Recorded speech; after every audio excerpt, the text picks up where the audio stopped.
Entonces, aquí no entendemos todavía cómo es posible que esta gente haga eso.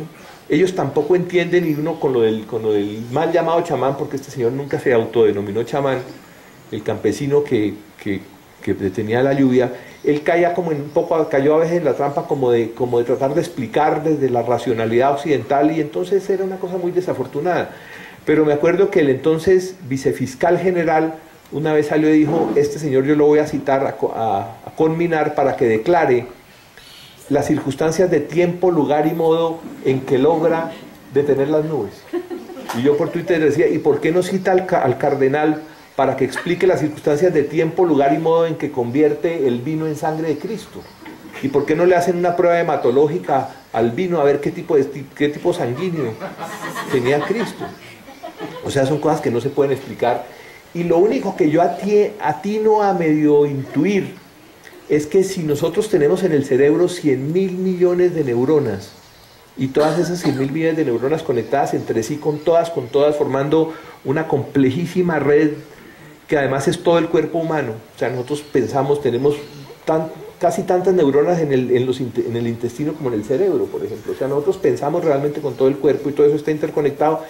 ¿Quién sabe qué conexiones maravillosas existen allá que algunas personas o algunas culturas logran entrar en resonancia con fenómenos del cosmos, pero en una lógica distinta de la nuestra?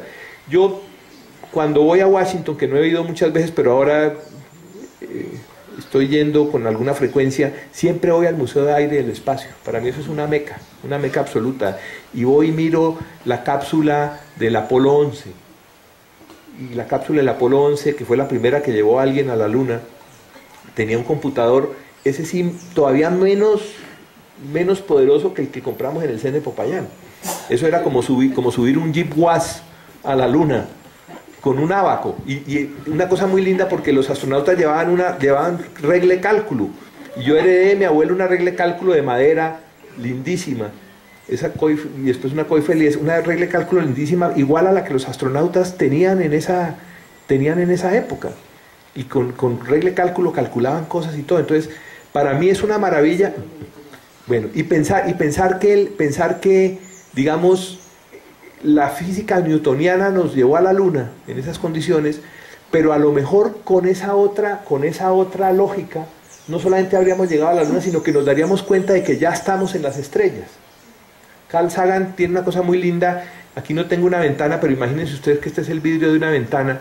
Entonces, o imaginen que aquí hay un vidrio, que es este vidrio. Entonces, yo me muevo en 2 dimensiones únicamente. Entonces, estoy aquí. Y para pasar al otro lado del vidrio tendría que salir del salón, dar allá una vuelta, venir acá atrás y llegar al otro lado del vidrio. Porque yo me muevo nomás en 2 dimensiones. Pero si yo me puedo mover en 3 dimensiones, no tengo que darle la vuelta a todo el edificio para llegar al otro lado de la ventana, sino que simplemente atravieso el grueso del vidrio. O a lo mejor ni siquiera tengo que atravesar el grueso del vidrio, sino que ya me doy cuenta de que estoy ahí, en ese sitio. Y a lo mejor en esa complejidad del cerebro humano todos tenemos la posibilidad de darnos cuenta de que ya estamos en las estrellas, y a lo mejor todos podríamos mover las nubes, ¿sí? Entonces ahí hay una cosa muy interesante que también por Twitter, y me excusan que me retuitee en vivo. O sea, a mí me fascina la ciencia, pero yo no renuncio por ningún motivo a la dimensión mágica del mundo. Y sigo pensando que la dimensión mágica del mundo es una de las posibilidades que tenemos de supervivencia. En los últimos 4 minuticos, simplemente para resumir alguna cosa, en el libro del universo amarrado a la pata de la cama, que Arturo tan generosamente prologó, hay una historia que se llama mitología. Y es una historia escrita por unas nubes que hay en el cosmos en tiempos futurísimos, que están tratando de recopilar lo que su mitología les cuenta de cuál es el origen de esas nubes.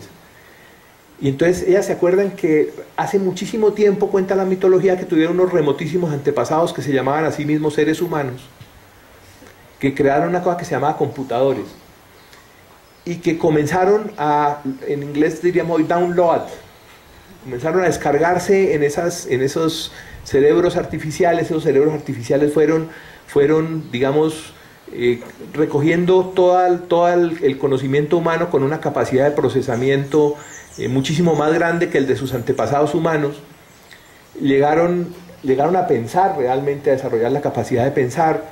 Después ya los condicionamientos energéticos eran muy complicados, entonces ya esos cerebros que estaban en células de silicio se pasaron ya a esas nubes, y esas son esas nubes.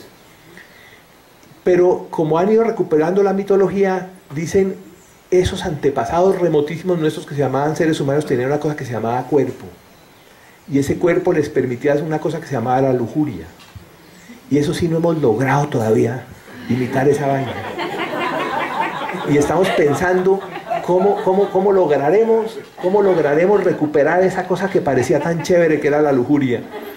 Y entonces dicen que todavía están confiadas, dicen a lo mejor este cosmos surge porque estalla un sol y estalla una estrella que se llama una supernova y genera una alteración absoluta de átomos y de electrones y de cosas, y eso es lo más cercano que nos imaginamos a esa cosa que esta gente decía que se llamaba la lujuria, y seguimos confiados en que algún día estalle cerca de nosotros otra supernova y vuelva a comenzar todo, nos pongamos en cero y volvamos a tener eso que llamaban cuerpo y que permite la lujuria.